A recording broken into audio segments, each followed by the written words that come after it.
সেটা করতে পারি। বিকজ মিরাজ আসলে তো আমাদের একজন ব্যাটসম্যান বেরিয়ে যাচ্ছে, তো সেটা করতে অসুবিধা হবে না। খুব বেশি ডিফার যে করবে বলে আমার মনে হয় না। সিংহলি গ্রাউন্ড এসএসসি যেটা আমি খেলেছি, সেটা আমাদের সময় মোস্টলি ফ্ল্যাট উইকেটই থাকতো, এবং second day third day fourth day ব্যাটিংয়ের জন্য একদম লাইক ব্যাটিং প্যারাডাইস। আমরা জানি না যে তারা এখন কি কন্ডিশন আমাদের মানে প্রোভাইড করবে, বিকজ অনেক সময় তো চেঞ্জ হয়, উইকেট চেঞ্জ হয়। মানে ইউজুয়ালি ট্র্যাডিশনালি সিঙ্গলেজ উইকেটে কিন্তু হয়তো ফার্স্ট ডেতে ফার্স্ট ওভার একটু মুভ করে তারপরে ব্যাটিং উইকেট।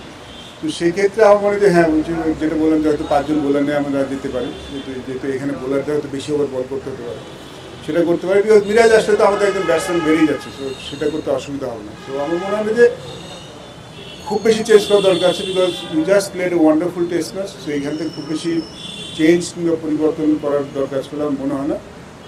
জাস্ট যদি মিরাজ ঢোকে তাহলে মানে আমাদের টিমটা ব্যালেন্স হবে।